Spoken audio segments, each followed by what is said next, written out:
ഒരു ചെറിയ flash back. 2023 സ്വീഡനിലേക്ക് പഠിക്കാൻ പോയി. അവിടെ പോയതിൽ വേറൊരു ഫ്ലാഷ് ബാക്ക് ഉണ്ട്. അത് പിന്നെ ഒരിക്കലാകട്ടെ.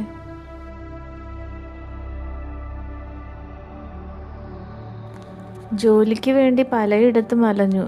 എല്ലായിടവും ആട്ടിപ്പായിച്ചു. അവിടെ ജീവിക്കാൻ നല്ല എക്സ്പെൻസീവ് ആണ്. Rent, food, transportation. ജോലിയില്ലാതെ ഒന്നും പറ്റില്ല. അവിടെ എല്ലാ റെസ്റ്റോറൻറ്റ്സിലും പിന്നെയും മുട്ടി നോക്കി. എപ്പോഴും ഒരേ പല്ലവി, സോറി നോ വേക്കൻസി. അവിടുന്ന് 2 റൂംമേറ്റ്സിനെ കിട്ടി. നല്ല കുട്ടികൾ. ഒരാളോട് അധികം അടുപ്പവുമായി. 2 പേർക്കും ജോലി അത്യാവശ്യം. അതായത് ഞാനും ആ കൂട്ടുകാരിയും. ഒരുമിച്ച് പിന്നെയും തെണ്ടാനിറങ്ങി ജോലിക്ക്. ഒരുമിച്ച് നടപ്പായി. സിസ്റ്റേഴ്സിനെ പോലെയായിരുന്നു ഞങ്ങൾ. അങ്ങനെ ഒരു ദിവസം ഒരു റെസ്റ്റോറൻറ്റ് ഷിഫ്റ്റ് ഉണ്ടെന്ന് കണ്ടപ്പോൾ ഞങ്ങൾ 2 പേരും അങ്ങോട്ടും ഇങ്ങോട്ടും ഷിഫ്റ്റായി പണിയെടുക്കാമെന്ന് ഏർപ്പാടായി. ബട്ട് പുള്ളിക്കാരി ആ ജോബ് എടുത്തു കയറി. എന്നെ അറിയിക്കാതെ, അത്രയും നാൾ ഒരുമിച്ച് നടന്ന് എന്നെ അറിയിക്കാതെ, സ്വന്തം ഹസ്ബൻഡിനോട് പറയുമ്പോഴാണ് ജോലിയിൽ കയറി എന്ന് പറഞ്ഞപ്പോഴാണ് ഞാൻ അറിഞ്ഞത്. അത് ഒരുപാട് വിഷമം ഉണ്ടാക്കി. വഴക്കായി. ഞാൻ പിരിഞ്ഞു. പിന്നെ ഒരിക്കലും ഞാൻ മിണ്ടിയിട്ടില്ല. അത്രയ്ക്ക് വേദനിപ്പിച്ചു എന്നെ. അവിടുന്ന് റൂം തന്നെ മാറി.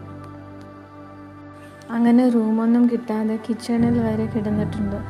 റോഡിൽ കിടക്കാത്തതിൽ നന്ദി മാത്രം. Thanks to way she gave me kitchen at least two sleep. Shout out. പിന്നെയും കാശില്ലാതെ ഞാൻ തെണ്ടാൻ ഇറങ്ങി. ഇപ്രാവശ്യം പാട്ട പറക്കാനാണ് ഇറങ്ങിയത്.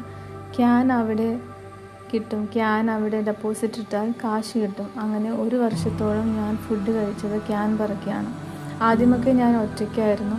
പിന്നെ അജേഷും കൂടി. Big shout out to Ajesh because he help me so much through my journey.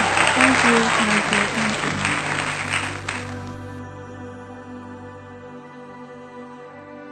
ഈ കാണുന്ന പോലെയാണ് ക്യാൻ നമ്മളിടേണ്ടത്. ഇതിൽ ഓരോ ക്യാൻ ഇടുമ്പോഴും ബോട്ടിലായാലും ക്യാനായാലും അവിടെ ഒരു സ്പെസിഫിക് സെക്കുണ്ട്. അതനുസരിച്ച് നമുക്കൊരു അതിൻ്റെ വിലയുടെ ടിക്കറ്റ് കിട്ടും. അത് നമുക്ക് ഫുഡ് മേടിക്കാം, അല്ലെങ്കിൽ അതിൻ്റെ പൈസ കിട്ടും. അങ്ങനെയാണ് ഇടേണ്ടത്.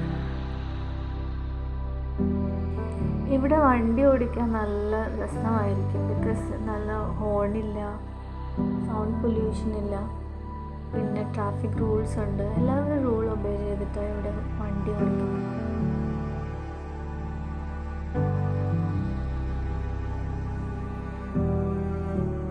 ഇതിൻ്റെ അകത്താണ് നമ്മുടെ ഹാംസ്റ്റഡ് യൂണിവേഴ്സിറ്റി. ഇതാണ് ഹാംസ്റ്റഡ് യൂണിവേഴ്സിറ്റി.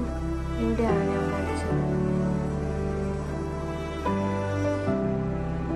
അതിനുശേഷം 2ാമത്തെ വർഷമായപ്പോഴാണ് ഒരു ജോലി കിട്ടിയത്. മാർക്കറ്റിൽ ജോലി കിട്ടി. അവിടെയാണ് വർക്ക് ചെയ്തത്. ഈ കാണുന്നതൊക്കെ ഫുഡ് മാർക്കറ്റാണ്. ക്ലീനിങ് ആയിരുന്നു. ഇത് ഞാൻ അവസാനം വർക്ക് ചെയ്ത സ്ഥലമാണ്. അവസാനം മീൻസ് ഒരുപാട് ട്രൈ ചെയ്ത് അവസാനം 2ാമത്തെ വർഷമായപ്പോൾ ഒരു ജോലി കിട്ടി. ഒരു മലയാളി ഫ്രണ്ട് റോണ മുഖാന്തര കിട്ടിയത്. പുള്ളിക്കാരിയാണ് ജോലി ചെയ്യുന്നത്. Big shout out. Thank you. ഇത് ഞാനിവിടെയൊക്കെ വൃത്തിയാക്കിയിട്ടുള്ള വീഡിയോസാണ് നിങ്ങൾ കാണുന്നത്. എല്ലാത്തിനും